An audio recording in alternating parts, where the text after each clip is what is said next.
Welcome back to the Life and Stride podcast. This is episode 204. On this episode, we had on Gabi Rooker. She was the third place American at the Chicago Marathon this year in a time of 2:26. She has a 2:24 PR. This was a really interesting episode because Gabi actually started running a little later in life than most professional runners do, and she had a quick progression up to a very high level pro, ending up signing with Nike before the 2024 Olympic trials in Orlando. So this was a really cool story. It was very unique, getting the training perspective and race perspective of all top three women at the Chicago Marathon. So Gabi is coached by her husband. She runs pretty high mileage. So this was a pretty insightful episode. I hope you enjoy it. Please leave a review, drop a comment, share with a friend, and we'll catch you on 205. When we're running through Norton Commons or the Pewee Valley area in Louisville, Kentucky, it's pretty easy to spot Mason Construction Home. The attention to detail, the quality, the stunning design, you can't miss it. It stands out. We aren't just saying that either. Our own co-host Scotty trusted Mason Construction to build his forever home, and he and his family couldn't be happier. Don't tell Scotty this, but we're at his house a lot because we love the home. He's all right too, though. If you live in the Louisville or Southern Indiana area and are thinking about building your forever home or doing a remodel, there is nobody else to trust with this project than Mason Construction. The link to their website is in our show notes. Click on the request information option and start the conversation about what your forever home could look like. Is the idea. Yeah. All right, episode 204 Life and Stride podcast. I still can't believe we're in the twos, boys. It's truly 200. crazy. Yeah, it's flown by. Having a lot of fun though. I guess when you do 3 a week, you just the numbers keep stacking. So really happy to have Gabi Rooker on the pod today. Gabi, how's it going? Hi, guys. Thank you so much for having me. I'm excited to be here. We're very excited to have you. I'm curious, you're in Minneapolis, right? Yes.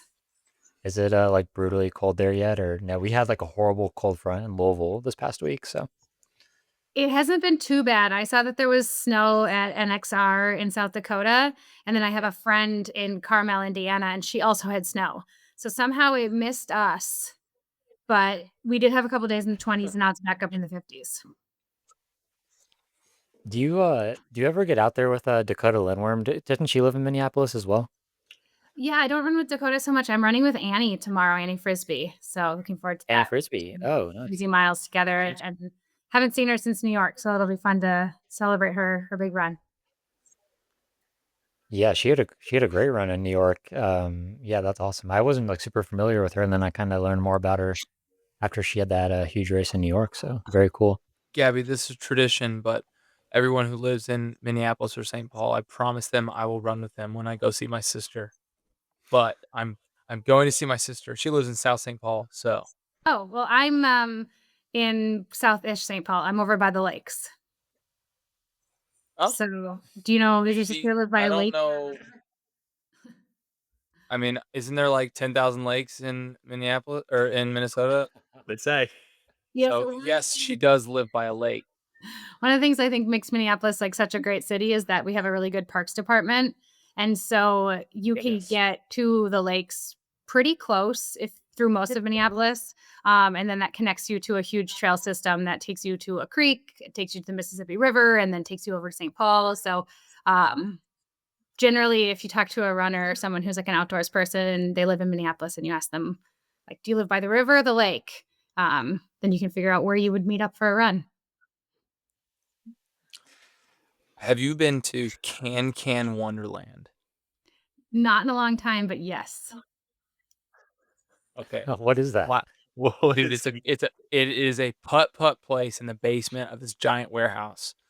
But it's not putt. Putt's putting it to shame. It's like an experience. It's the coolest. It makes putt.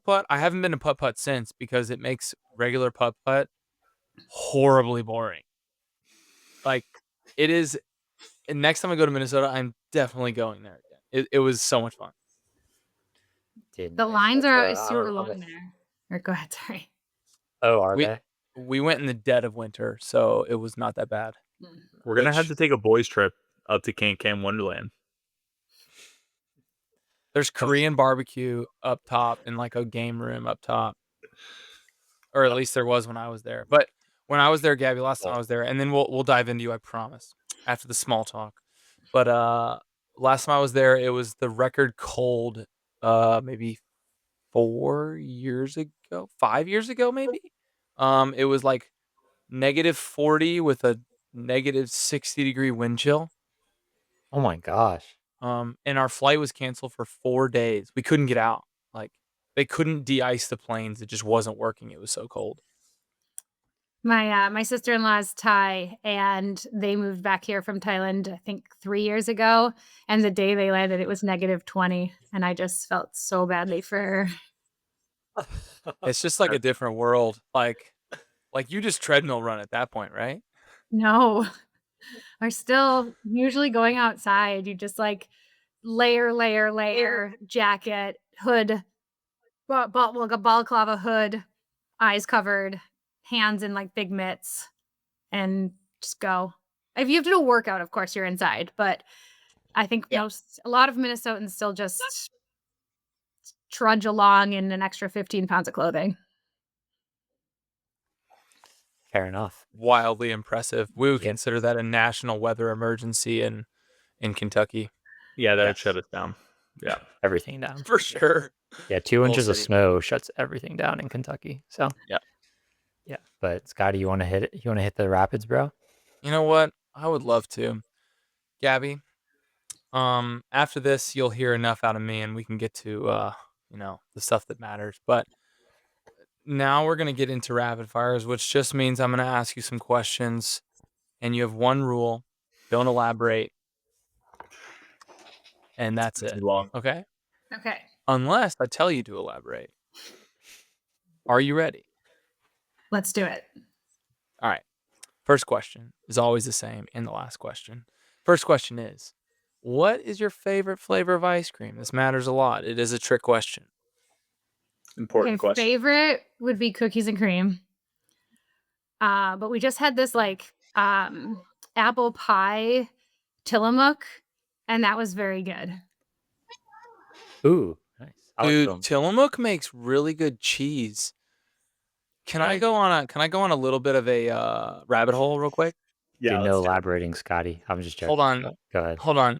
So shredded cheese, the way they make it, like finely shredded cheese, the way they make it not stick together, the ingredient in it is wood chips. They use fine grated wood chips in your cheese.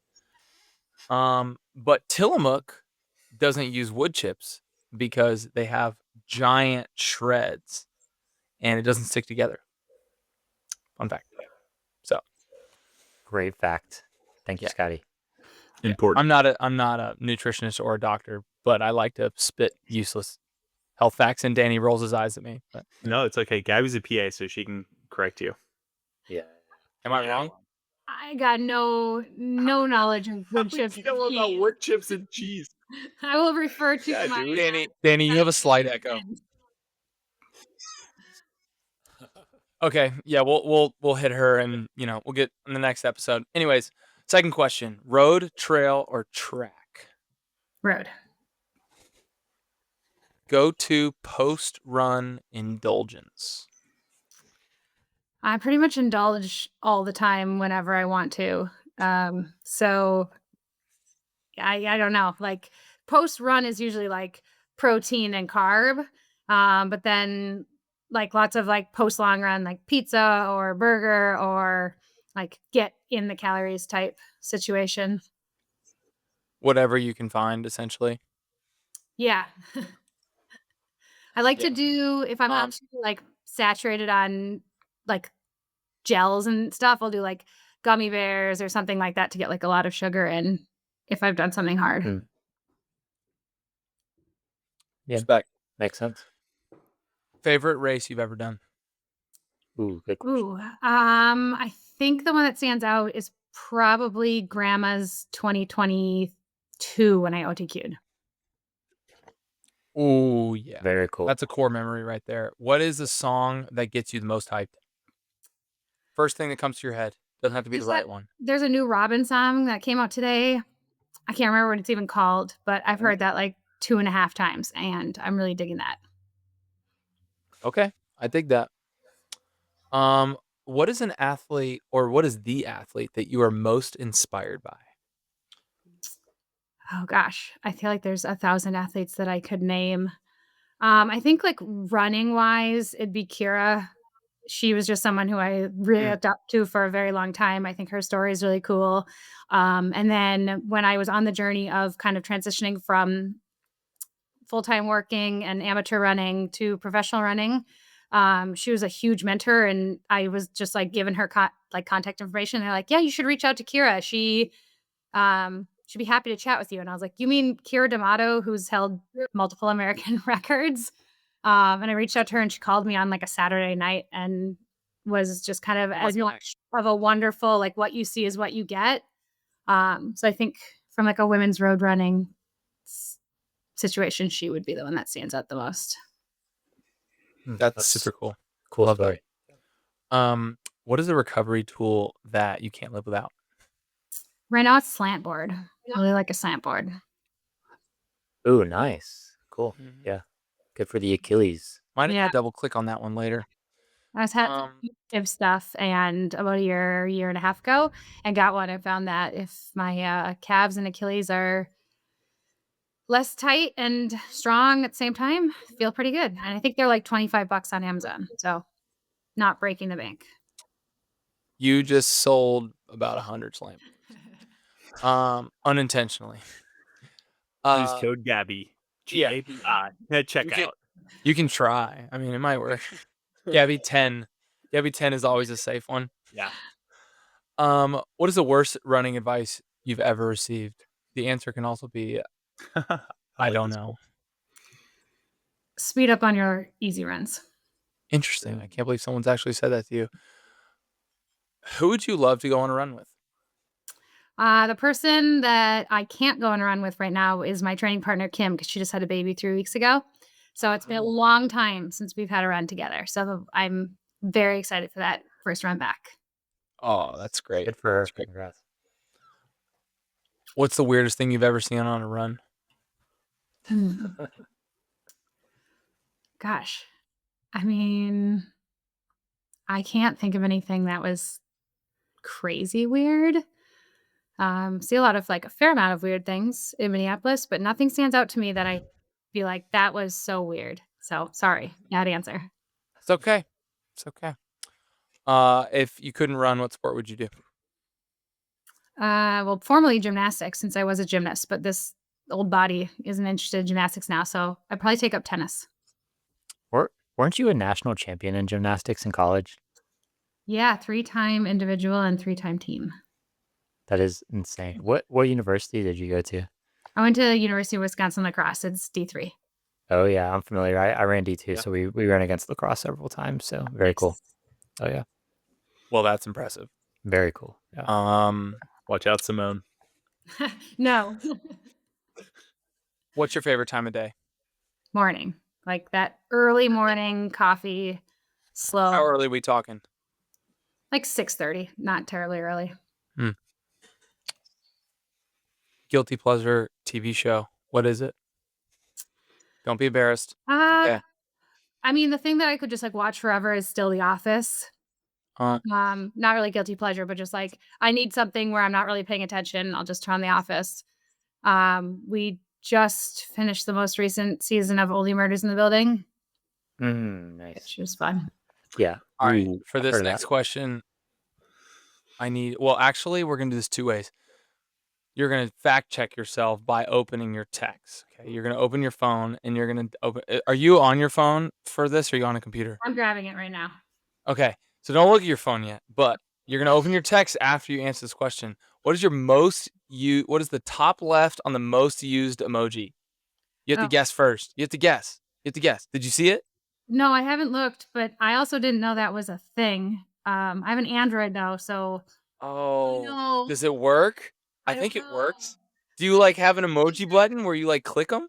Yeah, but okay, let me see if I can go to my most. What's the top left one? Well, top left is just my most recent. Yeah. Oh, most That's recent. the You don't right? care about Okay, like, that works too. Yeah, from most the- recent. It's like a dark purple heart. Boring. Dark purple heart. Nice. Fair. Very nice. Usually it's the crying emoji. I feel like it's Oh. always mine. Is the crying laughing emoji, not. Yeah. Mine's a pregnant male. Is yours really? Yeah. Wait, now I Cool. want to know. Now I want to know what mine is. That's your most used emoji. That's so. No, it's not most used, just most recent. It's the most recent. You're right, Gabby. It's not. I thought top left was the most. It's just the most recent. I'm an I was gonna idiot. say that. Jim. That's what I thought too. My most used, or no, my most recent is a kitty cat. I sent it to Danny 10 minutes ago. Thank you. Like it. So I did. randomly just thought of my most weird situation on a run. I don't know how, off to my head. Hit us it. with it. Last summer, I was running on one of the major lakes, and they were pulling a Kia Sportage out of the lake, and I looked it up afterwards, and they think it had been in there for many, many months. No one had died. There was no reported injury or anything, but yeah. So that That's was like very a weird. pretty And there big were SUV. hundreds of people watching. That's no small Kia. That's amazing. Was it like the lake in town in Minneapolis? So there's a chain of lakes, and there's 4 in a row, and it's the near, like, biggest a big one group called of- Jude, which is like very popular. Okay. Whoa, that is crazy. It would be a Kia. It would would be be a a Kia. Kia. Yeah. Dude, crazy thing. The first house my wife and I bought, there was a very small pond in the front of this neighborhood, Brownsboro Glen. It's Danny Striegel. It's the neighborhood behind Northeast Christian Church in Louisville. Yeah. For those of you who know Louisville. And in the 2-3 years we lived there were 2 cars in that pond. And when you see this pond, you'd be like, how the heck did somebody drive into that pond? The craziest thing, one was a teenage driver. She had just learned how to drive. Her mom was in the car, and her mom were sitting on top of the car in the pond, in the middle of the pond. It's like a 6-foot pond. Craziest thing. Last question, and I ask everyone this question, and you are free to elaborate, Gabby. Why do you run? Oh, I run for so many reasons. I started running purely just to get out the door and become more fit and have a sense of community and a sense of purpose. And with that, it just kind of grew and grew. I'm a very competitive person. So once I started racing, it really became finding my, personal best and pushing my limits and testing what those were. I really like routine. So from a boring standpoint, I like the kind of structure of running. I love having something to work for, or love running just by myself. I love running with other people. My husband, Alex, is my coach, and we get to do that together. So I think, I have lots and lots of reasons I like to run. That's a great answer. The sense of purpose hit me. I feel like that's a theme we've been talking about a lot recently. And I'm curious, how has that evolved for you from like going from what you call amateur running to now pro running? How has that evolved for you, finding your sense of purpose with running? I finished college gymnastics at 22. And so at 22, you're really like just trying to figure out, who you are. And even if you have finished college and have a degree and a job, it's like, what do I want to be when I grow up? And what do I want to do with my time? And all of a sudden, I didn't really know. I was kind of applying for PA school and figuring out what that was going to look like. But I just kind of felt like there's a huge piece missing in my life. And I had been an active person from 3 years on. And so I think fitness and activity and competition were one of the consistent, pillars of my life. And so when I finished gymnastics, I just kind of lost that. And so I think I was struggling to find purpose. And so at first it started really with just getting back to that and kind of helping me find myself. And then when I realized that I really, really liked it and that I had a knack for it and that I competed well, it just became kind of finding these goals that I always had as a gymnast that I couldn't quite figure out how to have in the workplace or in PA school or in other aspects of my life. So kind of setting goals and, running is so personal. It's for everyone. Like, whether you're trying to just like run your first 5K or finish your first marathon, BQ, PR, like OTQ, there's so many notches that are there for any runner. It's accessible. And so I think that's kind of the purpose piece of it, is that like purpose doesn't have to look the same for you or for me in 6 months from now or 2 years ago. purpose is kind of like where you are and figuring out how you can become a better person, I think. And so, yeah, I think that's for me a big piece of running. And I think for a lot of people, it's like big running club, running boom. It just kind of helps you set goals and feel good about yourself. Are you a runner? Do you need running shoes, gear, apparel, more? If so, I got the scoop for you.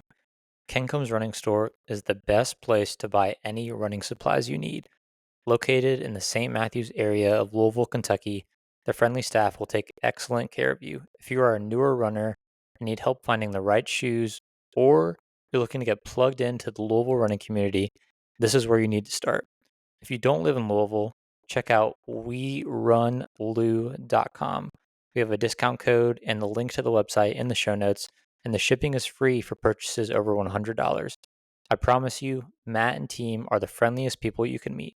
Don't hesitate. Get your running supplies at Kencom's Running Store and support an amazing local business. Yeah.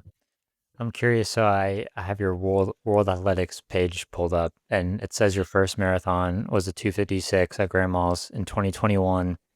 The next year you go back, run 2:34 OTQ. I mean, what happened? I mean, that's like, what an insane progression right there. It's like clearly, like, obviously, like, very talented, but I'm sure there was a ton of hard work, of course, in between those two runs. What did you change, or what did you start doing in between, like, Grandma's 2021 and 22 to make that huge jump? The longest race I had ever done before Grandma's 21 was a 10-mile. So I think I really just didn't know what to expect from the marathon itself. In 2019, when I started realizing that like I was fast and really liked this and could continually like increase my mileage, I think that kind of looked like going from 40 to 50 miles a week to 50 to 60 and just kind of continuing to notch that up. My husband, Alex, who is a former college sprinter and a cyclist, we started kind of more formally working together. And so I think 2021, I was definitely doing his training plan. But I think the 2021 to 2022, when I just sort of like set a really big, scary goal of the OTQ, it got really structured and much more serious. Nice. Additionally, in 2021, I was like just the very beginning of this program I was in called Nike Dreamweaver, which was a amateur support program. And so I think along that way, that was 2022 was like kind of the beginning of really feeling to like know the other women in the program and make the connections. But I think that was another piece of it.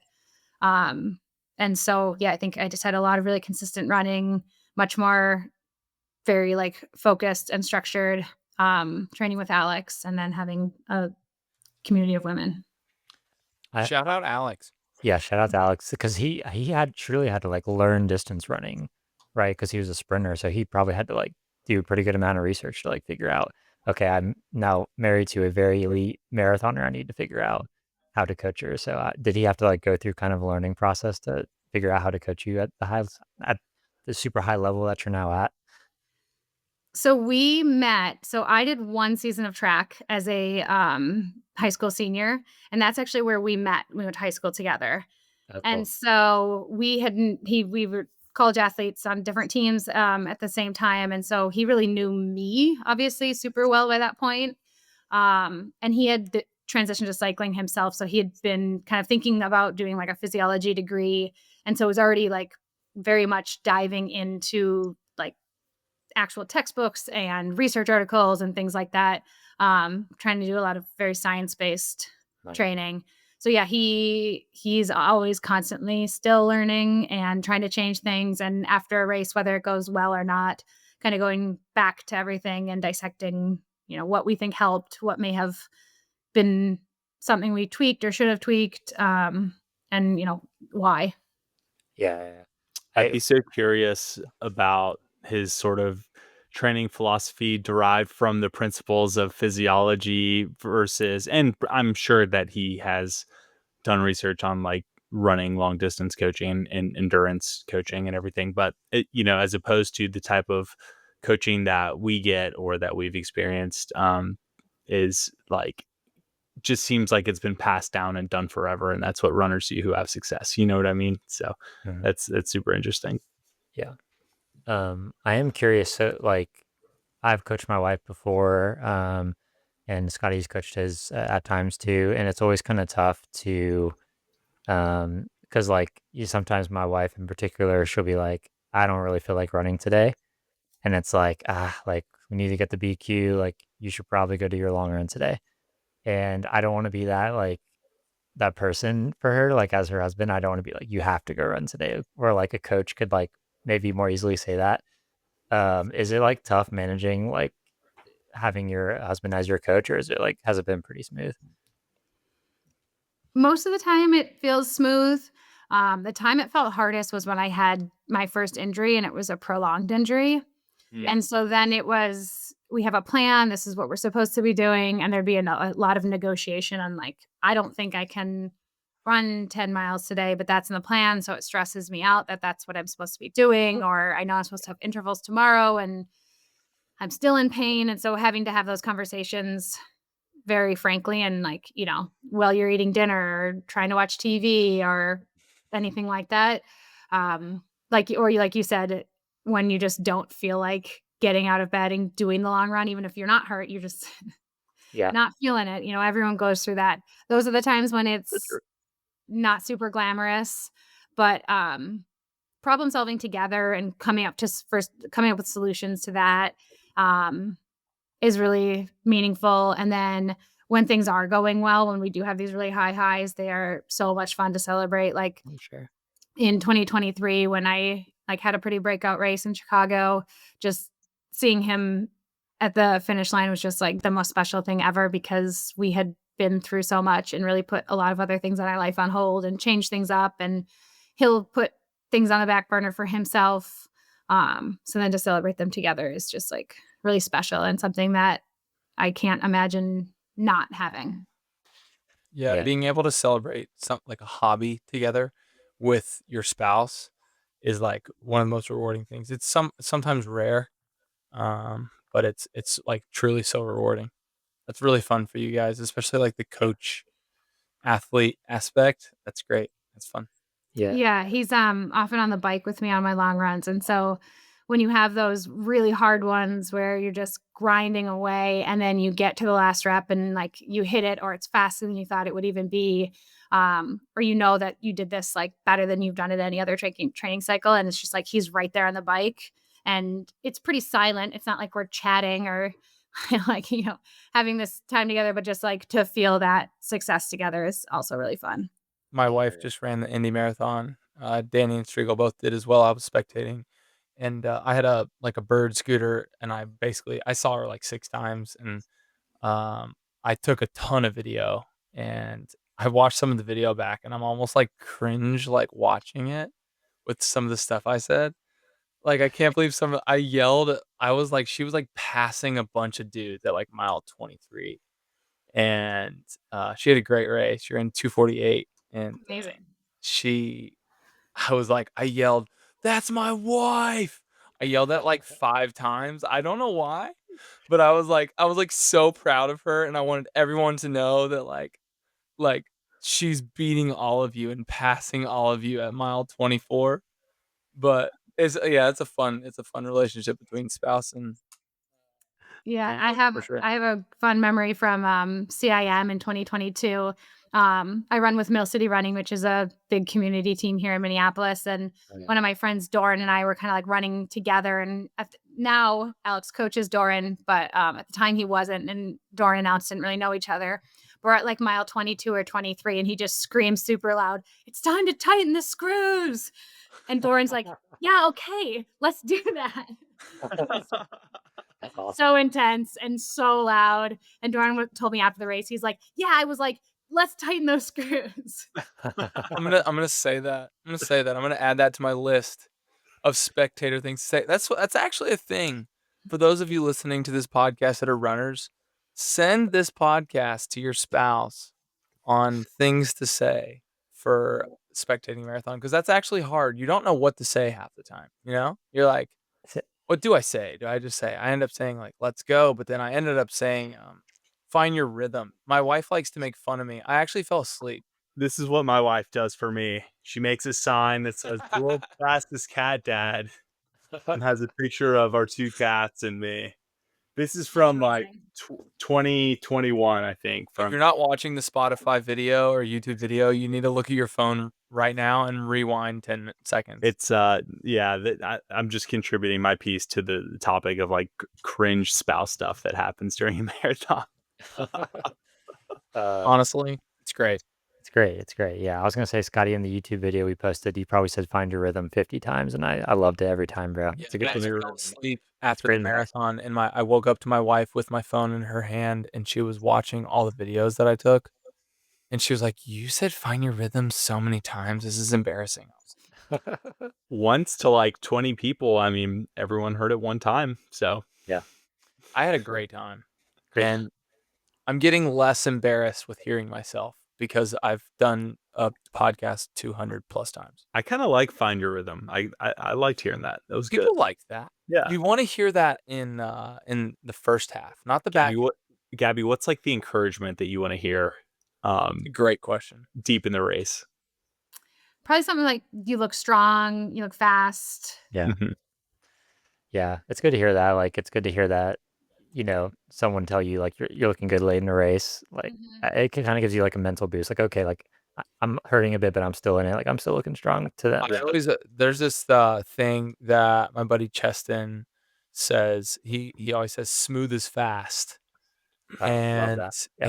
he is basically talking about form. So like late in the race, I always want to hear like when my form gets ugly, it usually means my pace is gonna mirror that. So, but if I keep my form good, high knees, driving, pumping arms, not moving your head, that kind of stuff, I feel like that is relative to pace. Like that. Gabby, so we had recently we had Dakota and Natasha on after Chicago, and it was interesting. They both have like kind of different ways they look at training. Dakota's a high mileage machine. She runs 120 plus at her peak, and then Natasha peaks at like 85, 90, and then she does the rest like pretty high level cross training. She said she just gets in the pool and Acts pretty like much, Michael Phelps. yeah, just does like VO2 max like all out. And so I'm curious, like, what's like your peak mileage before a race like Chicago this year? And do you do any sort of cross training or anything like that on top of that? I think we peaked somewhere around 120. One of the things that we looked at kind of in prior training cycles is that we had a little bit more sustained like higher volume. So maybe like a 120 and then a 125 and then back down to a 120. And I wasn't able to do that in Chicago 24 due to like coming back from injury. And I think that just sort of, we just haven't hit that mileage again. Really kind of just consistently staying in the like 110s. But I think one thing probably for the next training cycle will be, it seems like 125 is like a really good max for me. So probably do that, or maybe a couple more sustained weeks that around that like 120 mark seems to be a sweet spot for me. And then we lift. So twice a week, pretty heavy, like lifting and plyometrics. Nice. I think like I'm a high mileage guy. I did like 132 last week, and I've found, a lot of pros marathoners seem to peak at 120, 125, and not a lot go over that. I know some East Africans do, but it seems like for me at least, and obviously I'm not a pro runner, but once I like go anything over like 120, 125, my workout days like kind of suffer. Like my legs are quite a bit heavier on workout days. Is that kind of what you found when you like get up to any mileage, like, or once you start touching that kind of mileage? I do my easy runs pretty easy, I think. So I do recover pretty okay going into those like workout days. I think one of the things I actually struggled with this training cycle was some like nausea and early fullness. And so I think usually I'm just like a fueling monster and have no problem. Like, everyone sometimes comes home from run. You're just like, I really don't feel like eating, but I know I need to get proteins and carbs in. But usually just like always eating. And this was really challenging to snack between meals and like, just getting full earlier than I usually would. So I think that was one of the reasons why we didn't push the volume just quite as high.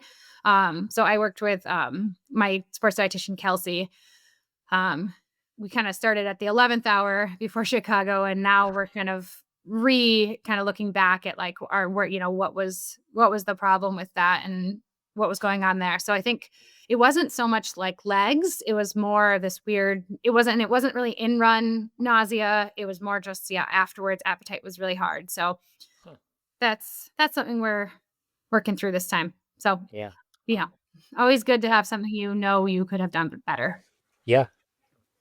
Does Nike provide a dietitian and strength coach and all those things, or is that things that you're sourcing yourself?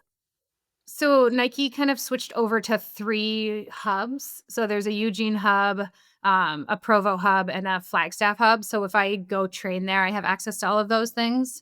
But here training in Minneapolis, Alex does all my strength training. And he's been doing it this entire time. And then when I was in the Nike Dreamweaver program, we had nutrition access. And then now I'm doing that privately. Nice. Meteor Nutrition is Kelsey, and she's awesome. If anyone needs a running focused dietitian. Yeah, I might hit her up. Yeah, don't hit me up. None of my dietitian advice is backed up. Not Always you comes and with a your Danny wood eye chip. roll. Your wood chip shredded cheese. I'm For what it's worth, skeptical. since I started this podcast, I'm an absolute man. All right, Gabby, I'll be like always and never. And before starting this podcast, I never got called out for it. But now I get called out for it by our fans and especially by Danny and Cheston, which is good. Scotty speaks in certainties, Sometimes you gotta just ask him a question. Are you really sure? Okay. Yeah, and then people will fact check me, and like about 40% of the time it's right, and 60% of the time they're like, actually, you're wrong.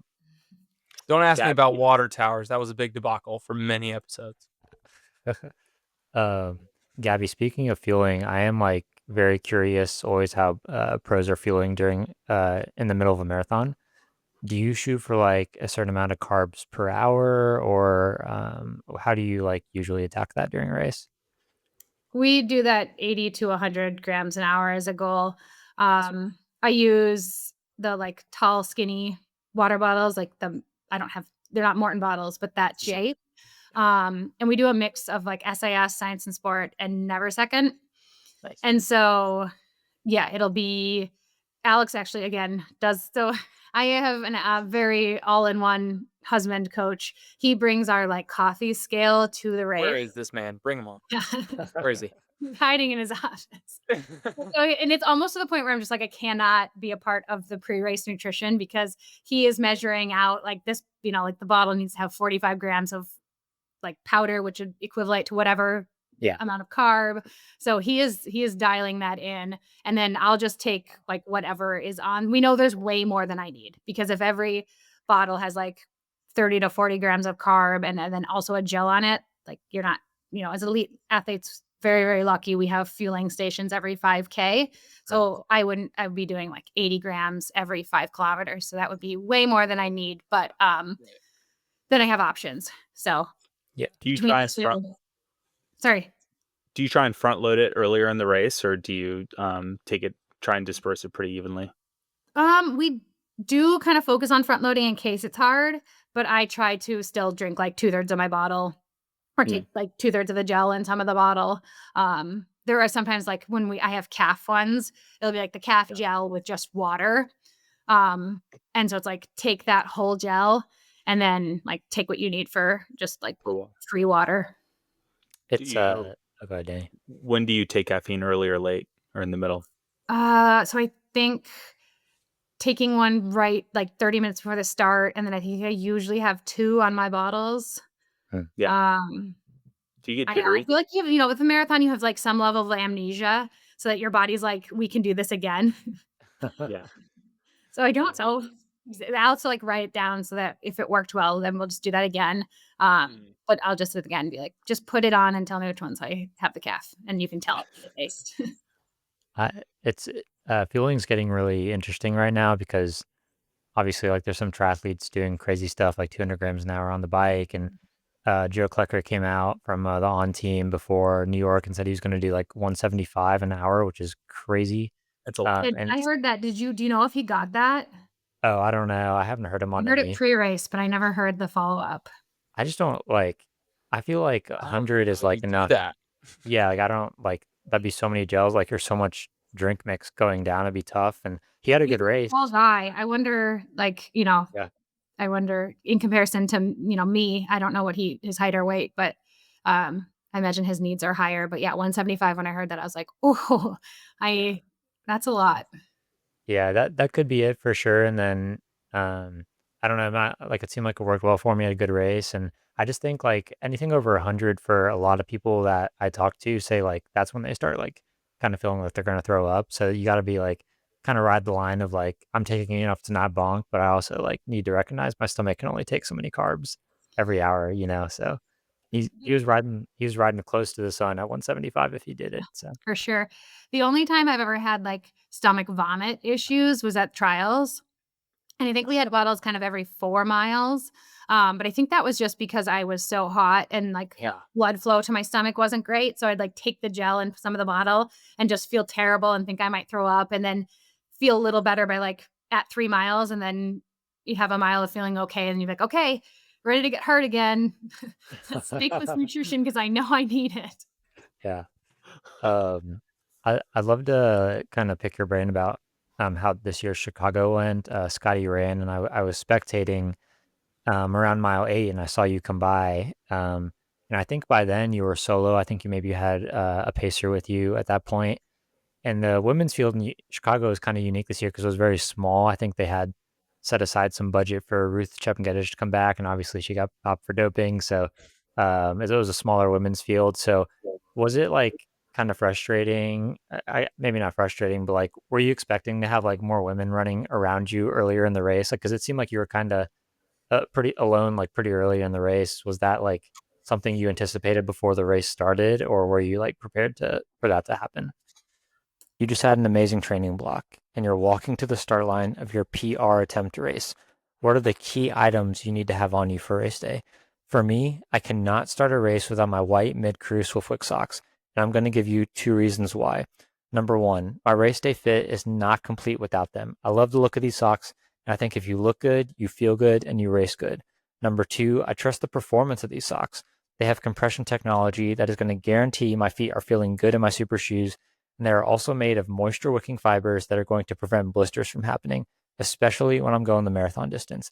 The last thing that you want to be worrying about on race day is a bad blister developing and ruining your race. If you're constantly having race day issues with this, it's not the shoes, it's your socks.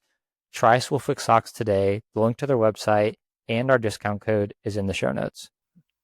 I was expecting quite a bit faster day for myself, so that was kind of frustrating. We went out with a pretty good pack. Natasha and I and two other women that I didn't know. And we had several pacers. So we had Matt Centra. So we had a group. He was racing. He was not pacing. Natasha or someone made that very. Yeah, I think Natasha made that very. Natasha said it on the. Yeah, she was like he was not helping at all. So Well, I let them go pretty early on. The pace just felt like a little hot for me. And then I really felt like settled in and hitting the paces I wanted to hit for the first like 10 to 15. And then, yeah, it just like legs didn't feel quite as strong as I had hoped for. Like cardiovascularly, I felt good. I don't really know. We've kind of figured out like some training things that maybe could have been a little bit different. But like headspace wise, I felt pretty good. It's just like legs just slowly got slower throughout the race. And so I did expect to stay with, my plan was to go out like 111-ish, like 71, and actually like pick it up was the goal, to go like sub 222 or like, 222 something or faster. So when it just like continued to progressively get slower, it was just like I'm giving it everything I can on this day. And it's not where I want to be, but I'm just going to focus on everything I can control, continuing to have really good fueling, continuing to keep myself in a really good headspace, feeling like I had a strong stride. Like my body like didn't have any like major aches or pains aside from like all of the ones you have in a marathon. Yeah. And so I just continued to practice those and told myself, like, this will all still continue to pay off in another training cycle, even though this wasn't the one I wanted. So, I mean, I know your question was, did I expect to run alone for so long? No, I didn't. But I also felt really comfortable with letting that pack go because they were running a little bit hotter than what felt right for me in the beginning. And I think if I had stayed with them for longer, it would have been a bigger blow up. Yeah, and I think a lot of the field went out really fast. Apparently, there was like a tailwind when you guys started, so they went out pretty hot early on. So that probably was a smart move. And like pretty much most of the pro field positive split the race. I think Connor was like around even, but pretty much the whole pro field positive split the race. And I think like in a situation where like the front of the race is going for a world record, kind of everyone else can kind of get pulled right along. So and obviously the tailwind too. So yeah, that's interesting. I was going to say our buddy Jacob Thompson was one of the pacers for your guys' group, and I ran with him a bit this evening. He's from Louisville, so he had a fun time pacing you guys. So you went through half 1:11:57. I have the splits here. Finished 2:26:32. You didn't really have any like like true blow up like splits here. I'm looking like maybe some like around 550, high 540s. Obviously not what you wanted, but I mean, do you think we've asked several people this? Do you think it like part of it was maybe it was a little warm the back half, like warmer than ideal for a marathon, or do you feel like the weather was pretty good for you? I think the back half of Chicago can be a little sneaky because that front half, when you're along like the lake, it's like breezy and it's like you're still early in the morning. And then as you kind of like progress throughout the city, you're pretty well shaded. But then that back half is a little bit more exposed. So I think that could be part of it. Like the full sun. I don't think it was like terrible conditions by any means. But I think a little bit warmer than what would have been like the absolute best. So yeah, that's a good point. I've never thought about the course that way, but it's so true. You do get kind of exposed to the wind in the first half, especially going north when you hit that first big loop. But yeah, so what you kind of alluded to some things in training that maybe you could have tweaked and that you will tweak going forward. What were those things in the Chicago retrospective? Until 2024, I was working full time. And so a lot of the training that we did by necessity. So I did do a lot of really early morning doubles, but if I had been training like later in the evening, we would skip that one. Or if I had a workout and just felt toasted, running at 5:30 the next morning just didn't feel the right choice. So then a lot of times I'd stack those runs together. So I think just like more time on feet is one of the things that would be beneficial versus now when I have some more time just separating out the runs a little bit more. And then, like I said before, I think really making sure that my nutrition in between runs is good so that we can hit the volume that I hit in other training cycles. Cause I was really physically really healthy this one. And so that would be something I think we kind of left a stone that we left unturned. At the same time, I think it's really good to have those things and know had we have progress to make. So that feels good. Separating out runs and dialing in your nutrition a little more. They seem so trivial, but like those little 0.5%, 0.1% improvements compound and get you that extra percent or two that you need on race day. So, I mean, it just goes to show when you run at such a high level, you're slicing your potential like so thin. You're slicing so much off your fitness, like every block that you stack, that those little things. It's like there's a story, Chris, you're a big cycling fan, of the English cycling manager for the British team in, I don't know when it was maybe 50 years ago, that took over at the helm. And he said, well, we need to have like lighter saddles, like the seat's too big. We need to make sure every inch of the van is clean to decrease the likelihood of our team getting sick, and like all these little micro improvements everywhere. And eventually the British team ended up going on to win whatever tournament that they were racing. But yeah, it just goes to show that a lot of these things can pay off big. Yeah. I totally agree with that. I think in training, there are just these really small decisions that we make all the time. And some of them are, calculated, like I have to have balance in my life. I still need to continue to do fun things. And so keeping that perspective is really important. But then at the same time, just, making these small decisions on sleep and fueling and runs and everything like that. And then kind of the same thing within a race, when knowing when to pull back or knowing when to push. Kind of very similar. I think like in this, specifically in the race that like last 3-4 miles when you're just like dying and knowing when to start to push, I kind of now looking back wish maybe I had like pushed a little bit sooner. I had Matt Lano pacing me. He was awesome. Matt was like, because he was with 3 pacers, which is great. And so I was like, Matt, I got to drop back a bit. And he was just like with me the entire time. And that last mile, I think, was one of our fastest miles. Oh, wow. I think, it was a 5:24. So we had done several of those, but just, I think he was trying to like one step me a little bit in a really great way. And I just wasn't pulling along. So just, decisions we make. I wish I had trusted Matt a little bit to like recognize that that's what he was even trying to do. And then, Yeah. Speaking of 1%, you said in 2024 you worked, right? Like, at what point did you go full into running? Like, what point of 2024? I signed my contract with Nike in early 2024, so right before the trials, the January of. Oh, wow. Started to talk to Nike right after Chicago in 2023 when I ran the 224. And the process just takes a while, which we were so green to the world of professional running 2 years ago. It's crazy the things we didn't know and still are learning since Alex and I are doing this together. I have a fantastic agent of Natalia at Total Sports, but it was just very jaw-dropping how all this looks. So signed with Nike early 2024. And because in the process of signing with them, we realized I could drop down to part-time. So we took a training camp down in Texas, Alex, me, and my teammate Kim before trials. And I took a leave from work, but I still work part-time in the hospital by me, the University of Minnesota Hospital in internal medicine. I work 60%.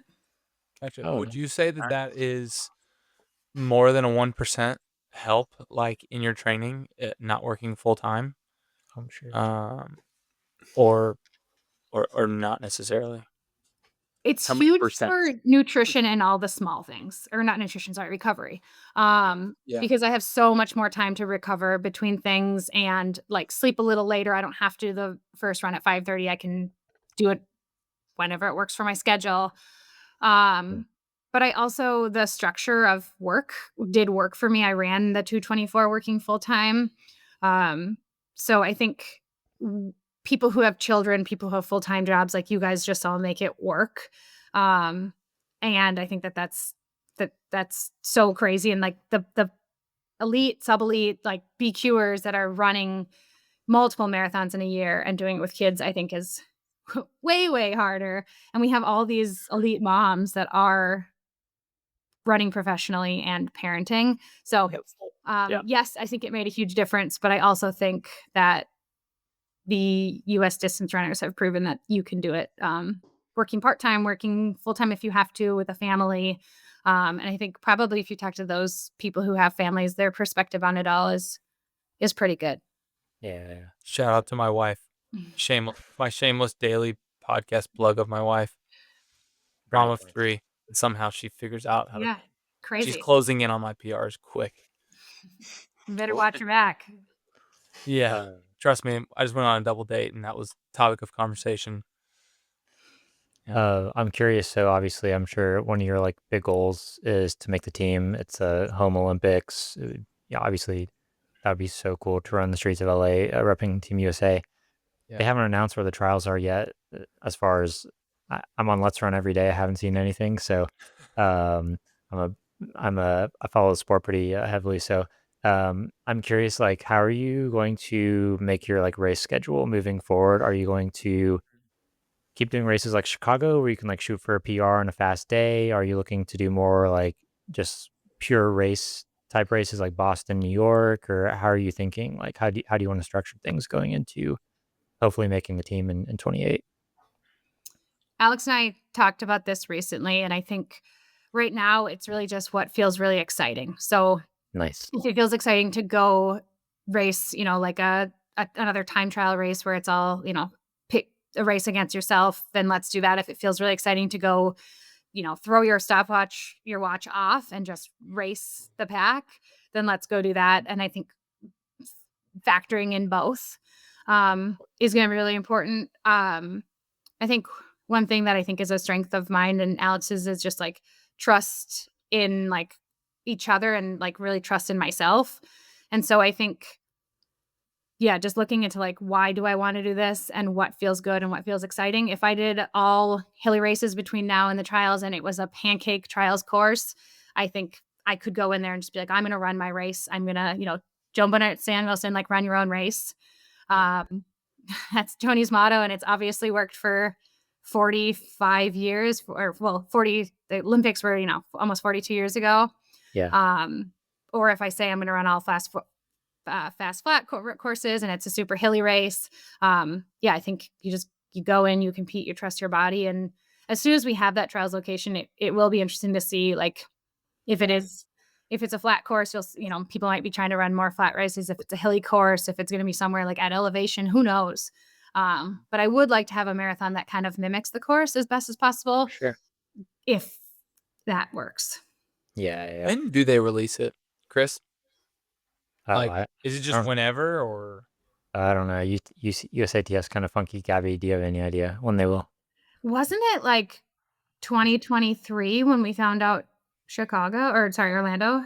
Yeah, and that one was weird because like they originally decided on Chattanooga and then something fell through. Like the guy, I don't know, there's something weird about it, and then so they moved it to Orlando. Chattanooga would have been cool. It would have been a hilly course though, but yeah, Orlando ended up. I mean, Orlando's a great city, but it was hot and like that added a weird element to the race. So that probably pros weren't super excited to run in that situation. So yeah, I don't know. I'm hoping it would make logical sense to have it in LA, like maybe to like run the Olympic course, and then pick the team based on who runs the best on the Olympic course, right? But with that being said, like it could be pretty warm in LA, even in February when they have it. So I have no idea.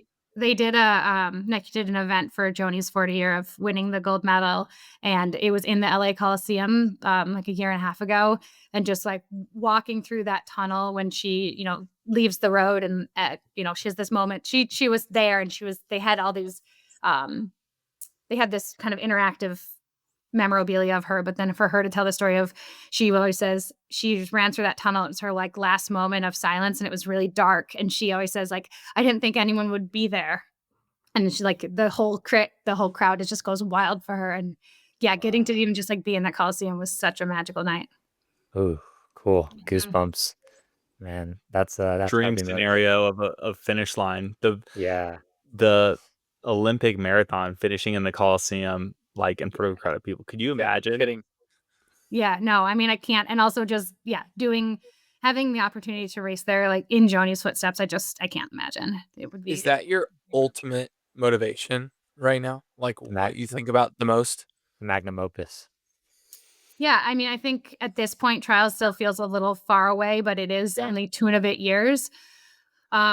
And now that the OTQ is out and it's real and people have qualified for it, I think that the shift is really starting to change. Like certainly for me, we're working backwards. Everything is from trials 2028. Like how do we optimize? And so I do really want to continue to focus on small victories along the way, because if I take 4th and I run my absolute best and I like lay everything on the ground, or 5th or 6th or whatever, like I want to be just as proud. Obviously the goal is top 3 and that's where my focus is going to be. But I also want to feel really proud about the way that we get there and the progress made along the way. Yeah. It's interesting to hear that from the pros perspective. Yeah. Like from your side of things, we talk about that a lot in the amateur world of like being proud of the journey and stuff. But all I ever see from the pro side of things is just these incredible times that like they always have a perfect race. Like Connor Mance's splits are a second off every time, every split, it's perfect.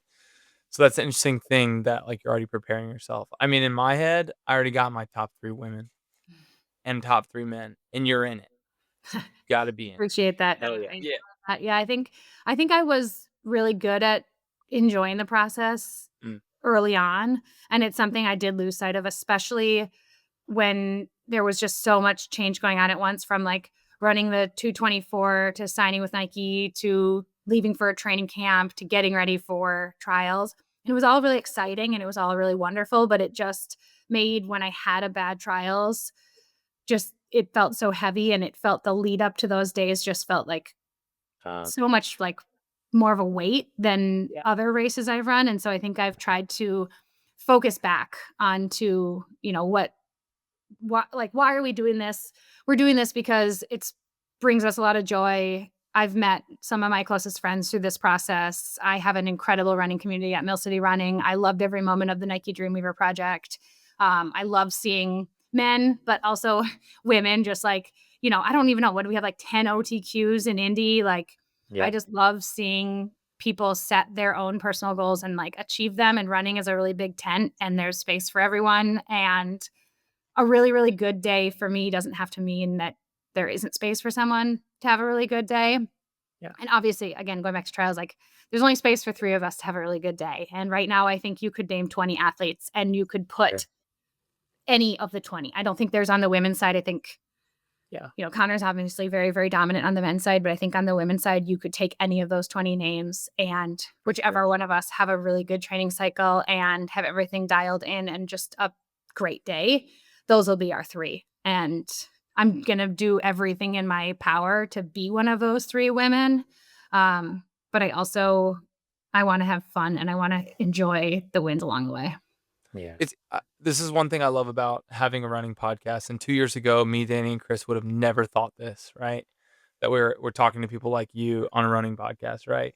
But it is so cool to see the behind the scenes of you having Alex helping you and dialing in those things. Like you're saying, like whoever has the most dialed in training block, whoever has the most dialed in nutrition on that day.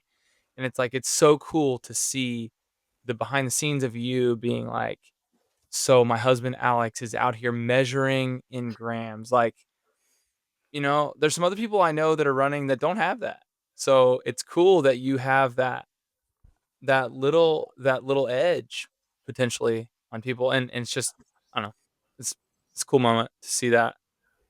I appreciate that. Thank you. Yeah. I could see it. Anything else, boys, before we wrap up? We're wishing you the best in your training. What's next? What's your next race on the calendar? Nothing currently on the calendar, and it'll kind of depend with like what ultimate spring plans end up, like what other smaller races will fit into the pieces. So we kind of have like a multiple different, like what the spring could look like, but I honestly don't know like what my spring marathon is going to be yet. So figuring that out and getting after it.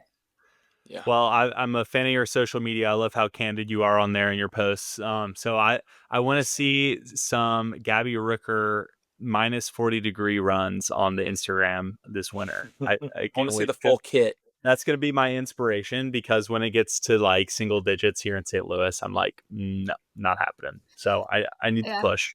Saturday morning, it was like 20 but windy, and I wore just a base layer and a zip and like a headband, and Alex was like, you're gonna be cold, and I was like, please just like, I'm from Minnesota. What? I'm a Minnesotan. And I go for my run and I am miserable. Like hands are like, I have a phone because I'm like listening to like a podcast or something on an easy run. I'm like switching hands, which is doing it, blowing in the other hand. And like I have tears running down my face because of the wind. And I get home and he's just like, so you didn't dress for the cold, did you? I was like, no, I didn't. But this week I've been overdressing now. Right. Way better to be overdressed in that situation. Oh yeah, for sure. 100%. So, but next time I come to Minnesota, I have a long list of people I need to text. But me, you, and Dakota Popane are going on a group run. Let's pull Annie in there. Yeah, get Annie Frisbee in there, Scotty. We haven't had her on the pod. Make the connection, Scotty. We're about to. Yeah, there's lots of come to Mill City. That's honestly my shtick. Mill City is the greatest running store, greatest running community in the world. come to a community run at Mill City. That's Nice. more live. I'm there next time. Scotty's high energy. He'll bring the energy for sure. So I'm zero energy on a run. Super boring. Don't like to talk. not true. But all right. Episode 204, Gabi, thank you so much for coming on. We really appreciate it. We'd definitely love to have you back on at some point. This was a really great time. So great to meet you. And we'll catch everyone else on episode 205. Peace. Guys, this is fun.